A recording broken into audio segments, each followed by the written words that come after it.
The most important thing that happened this year from a sort of an overall policy perspective in the university is the new Board of Trustees was established, is beginning to take over, officially takes power July 1.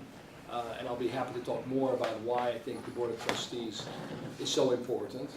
The second most important thing is that we will be giving out more degrees than any university in Oregon ever has in a year, which exceeds our own record of last year, which exceeded our record of the year before. So that's really good, and we're very proud of that. Along with providing opportunity and access to a lot of students, it's very clear that a lot of really great students choose us as well. Of course, all of you in the room belong to the class of really great students, but one way that it showed up is that we've converted the honors program into an honors college. The faculty senate voted on that on its April meeting. And in our graduating class, we have 7 Fulbright scholars, which is more Fulbright scholar students than we've ever had before, which is just great. And then, also related to student life, but on the other end, you know, we announced the 4-year degree guarantee program, and students starting in this fall can sign up for it. And we just opened up that sign up last month, and we had people sign up immediately. So we think that's going to be a successful program in terms of student interest. Other good news is that we'll be opening in July the Collaborative Life Sciences building, which will of course provide great classroom and lab space for our chemistry and biology departments. And we're well underway with our design for the renovation of the business school and the ed building, and then the expansion of that building. So I'm very excited about that as well. We have to talk about other projects. Now, also, of course, we've had challenges. As you know, at the beginning of the year, or actually already late last year, we announced that we would have to do a budget rebalancing of $15 million for the coming budget year, 2014-2015.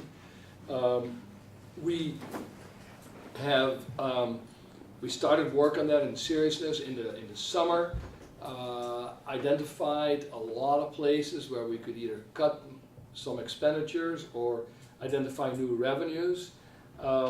We now have in place that full $15 million rebalancing.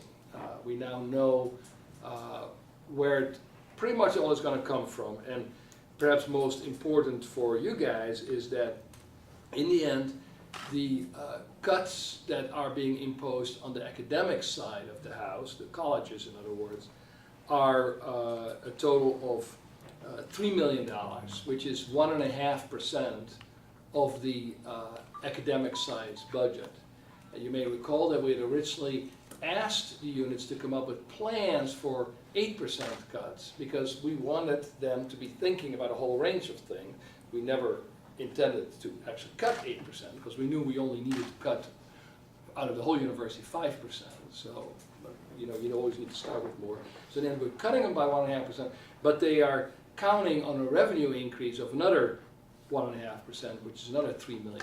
Now we won't know whether that materializes until we know the fall enrollment numbers.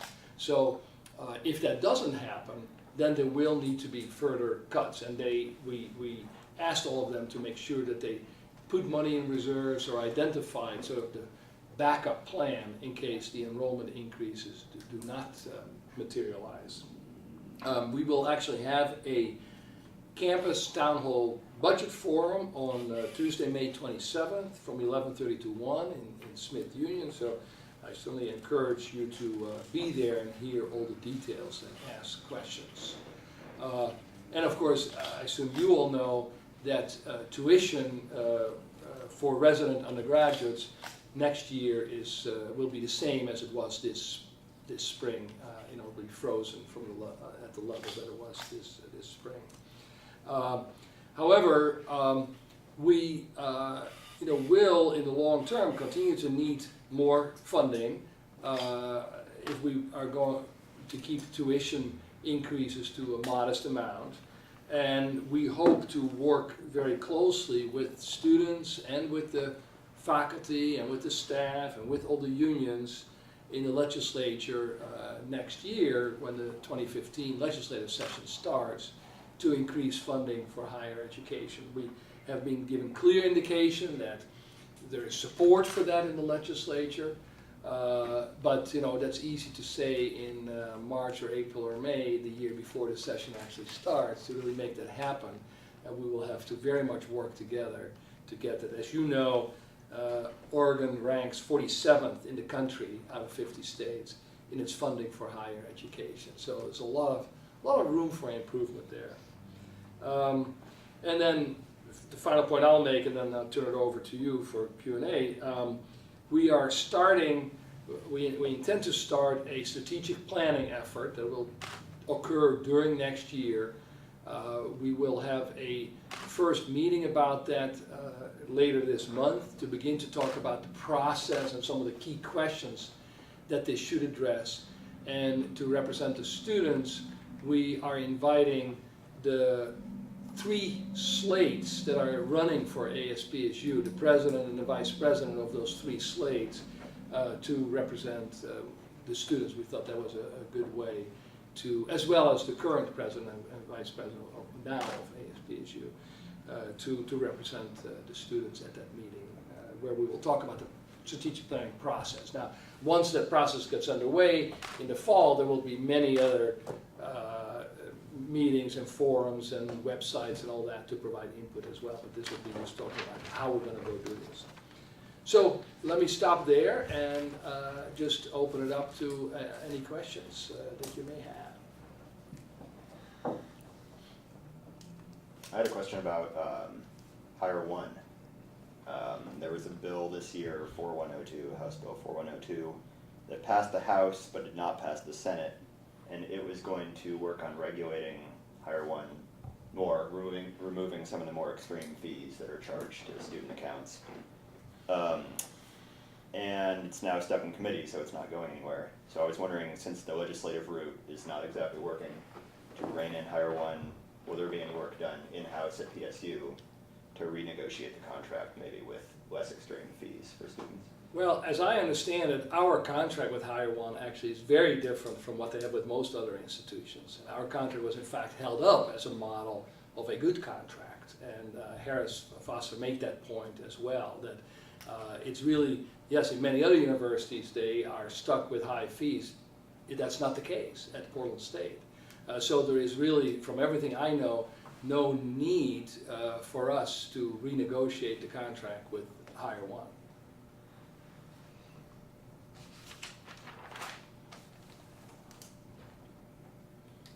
Other questions? I had a question about how often you engage with student media and what you think about the materials that we're putting out and how you would respond to some of the criticisms of administration within our publications. That's a pretty broad question, but I engage with student media almost, not entirely, but almost every time when I get asked. I don't know all of your names, but I have responded. People have sent me questions that I respond to. I've sat down with people and done interviews. So I am generally totally available to meet with the student media about about whatever the issues may be. The only exception to that was when we were in the final throes of the negotiations with the faculty union, when I felt that the timeline of the publication was such that the article wouldn't appear for a while, and things were changing day to day with our negotiations. So I didn't feel it was going to be productive to talk about something that might come out a week or 2 weeks or 3 weeks later, when the world would be very different from what it was on the day we were discussing it. So at that point, I felt a little more. And in general, when we're in the midst of negotiations, we have, as the administration, we have been fairly deliberate and conscious about trying to always de-escalate conflict, to not respond sort of tit for tat to every charge that might be made. And so at times that may have meant that our statement seemed a little bland in comparison to the, to the statements that perhaps were made by others. Well, it's a deliberate strategy to, as I said, to try to diffuse and de-escalate conflict rather than to, as they say, bargain off the table or bargain through the press.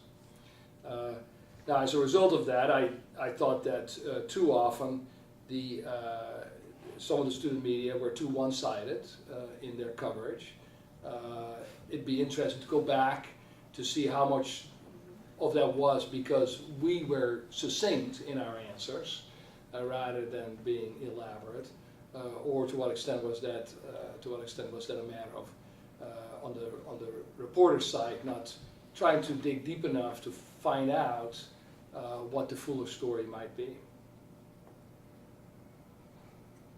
I'm interested in how you think the board of trustees will affect the future of tuition costs. So next year's frozen, but OSA recognizes this as a Band-Aid fix. And the board of trustees retained the power to raise tuition 5% each year, right? So what will you do to make sure this 5% increase does not occur every year? Or what do you think the board will do? Well, the board, right now the State Board of Higher Education has always had the right to increase tuition as much as they want. Right. So this 5% cap is actually a new development that puts a greater restraint on the Board of Trustees than there ever was on the State Board of Higher Education. So in that sense, already there are greater protections in place than there were before. The Board of Trustees is going to, I have no reason that they're going to approach this question any different than the State Board of Higher Education did, which is to weigh the desire to keep higher education as affordable and accessible as possible, and weigh that against the need to actually pay faculty, pay staff, keep the buildings in place, and all that. So it will be no different. So what that will mean for future tuition increases, I couldn't possibly predict. It has to do with what happens with general inflation, what happens with salary costs, what happens with the mix of in-state, out-of-state students, because that shapes our revenue. Those factors will all go into what ultimately will be necessary on the tuition side. And of course, very much how successful we are in getting state assistance. If the state increased its contributions even just back to where it was in 2007 and 2008, we'd be in a heck of a lot better shape. But that's why these decisions are made on a year-to-year basis, because we don't know all of these things in advance. The one thing I can tell you is that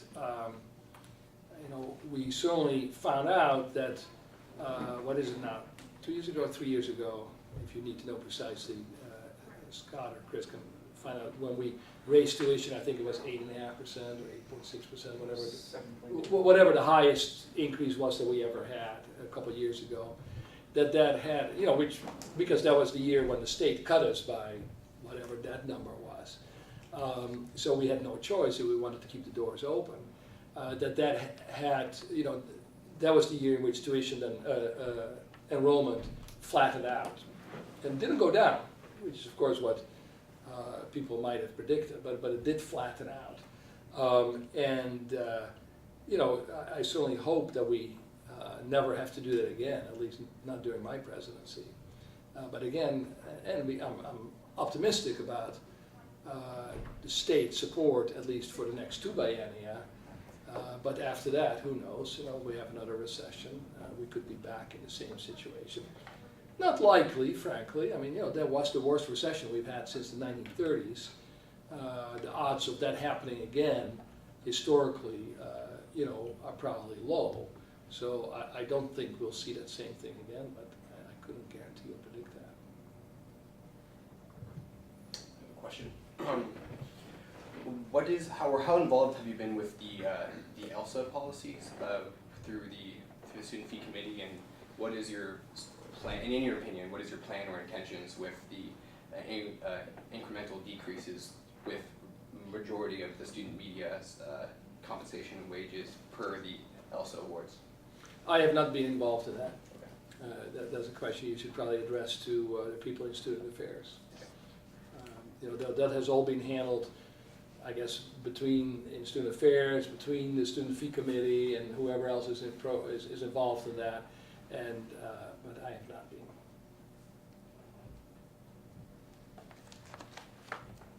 And maybe correct me if I'm wrong, you do oversee though the SFC's proposed budget, correct? Yeah, what happens is that in the end, I can approve it or veto it. Generally speaking, what happens is if there are things that I really, really disagree with, I send it back and they modify it. I think, I don't even know what the specific rules are, that I could theoretically replace it with something I want and then they can appeal that. That has never happened, at least while I've been the president. I don't know if it ever happened before. Usually it is discussed. This year there was no, I did not send it back for anything. I had asked them at the beginning of the year to work with the presumption that there should be no increase in the student fee. As you know, in the end, there is an increase. I felt they made a convincing enough case that to do the things that the students wanted and needed, that there should be one. I will continue to be extremely tough on any future increases, just like the concerns about tuition. It doesn't make sense to, be that tough on tuition and then raise other fees. So I'm going to be very, very cautious and very conservative on that. And then is it in general and broadly, do you have any plan with the proposed student fee budgets? Are you hoping to increase areas, or are you more just approving and denying whenever the SFC makes their case? These are funds that are allocated to be allocated by the student fee committee, and my main concerns are for levels of continuity and predictability, so you don't get swings because one year people like this, another year they're like that. You can't run an institution that way. So, unless there is a clear reason something is a disaster, doesn't work, whatever, then a large swing might be appropriate. On the whole, I just look at the really big, I'll look at all of it, but I'm not going to substitute my own judgment on whether, the PSU sound should get a 5% increase or a 2% increase or whatever it might be. Thanks. What's your background in sustainability, specifically environmental sustainability? My own personal background? Yeah. I really came into this primarily through the issue of looking at suburban growth.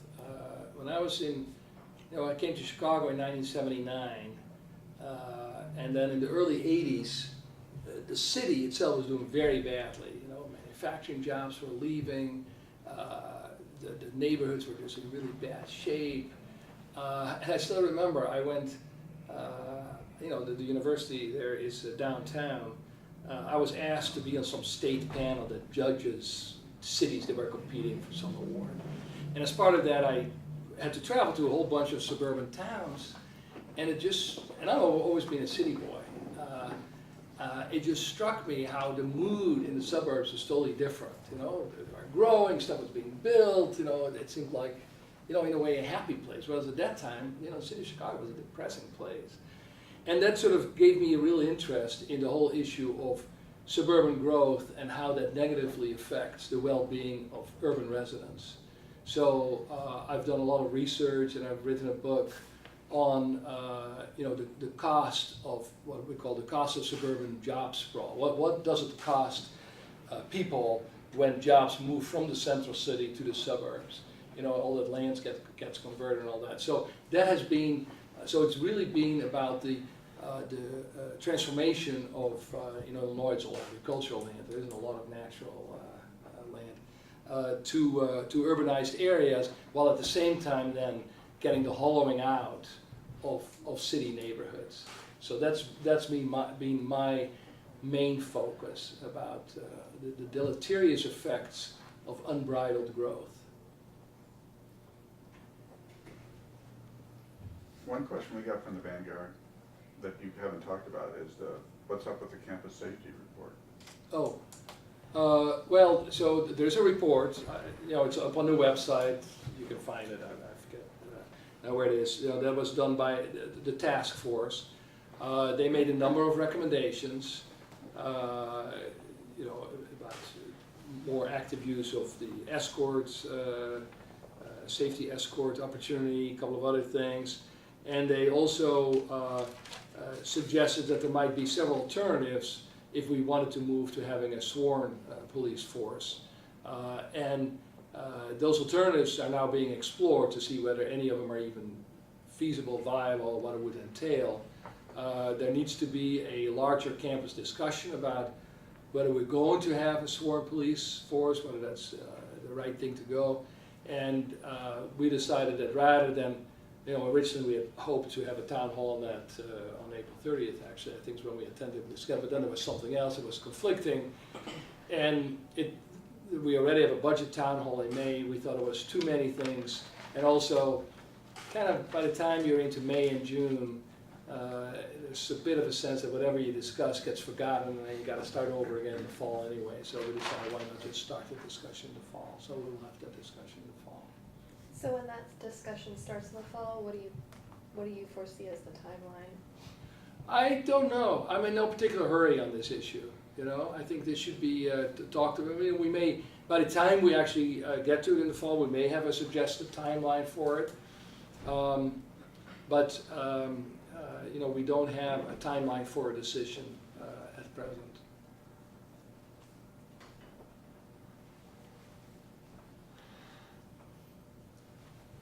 I had a question. After the bargaining process was over, you wrote an email to everyone on campus saying that you had been a little bit taken by surprise at the amount of kind of unrest about issues on campus, and that you were going to, you know, work to, I guess, be more involved with the issues students are facing. So since then, I understand you went to ASPSU Senate meeting and addressed them, and then this is of course a great meeting. Are you going to continue engaging with students on a regular basis in the future? Yeah, and I want to point out, by the way, that as I said, were any of you at the Senate meeting where I spoke? Yeah, as I said there, I had asked to be invited to the Senate all year long. And I asked for that the very first meeting I had with Harris after he was elected, and was assured that of course that would happen, and it just never happened. So I want to make it very clear this was not through lack of interest on my part, and I brought it up with him repeatedly. It just didn't happen. And it wasn't until like 3 weeks ago when I happened to run into Raylene and Eric and a couple of other people, and I said, you know, I'm so frustrated, this never happened. So they then made it happen. So I was very pleased. So I would be delighted to come. I think it would be good to come once a term.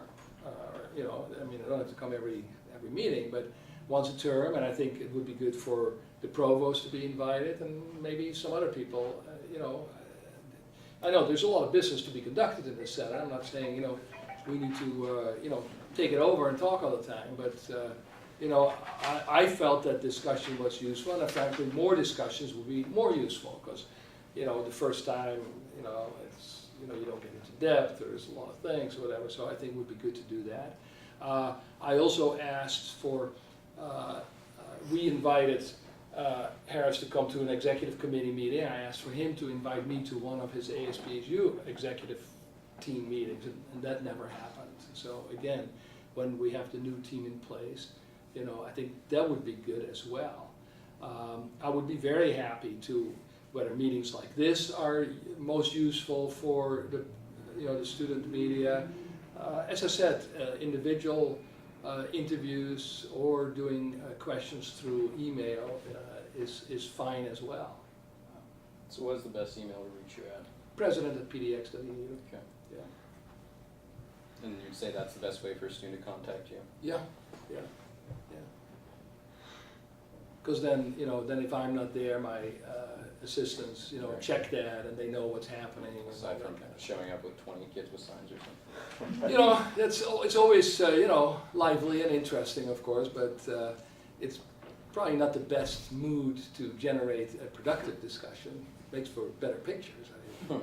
agree with that.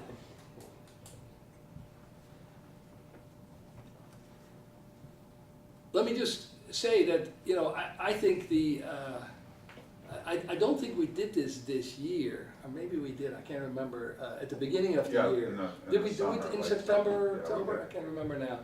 You know, did we have a meeting where, you know, Jackie Balls and Michelle Topi and the provost and I, you know, would meet with all the student media to just talk about what has worked well in our contacts with the media, what has not worked well, what are the kind of articles where we say, yeah, this is really good and useful, where do we say, wow, this is just, you know, bad.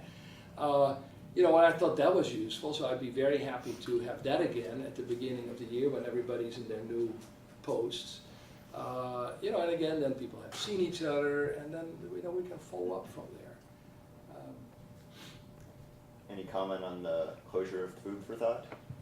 Well, you know, now I haven't gone so much. When I was in Kramer until a year and a half ago, I was a frequent customer of Food for Thought. I loved their oatmeal.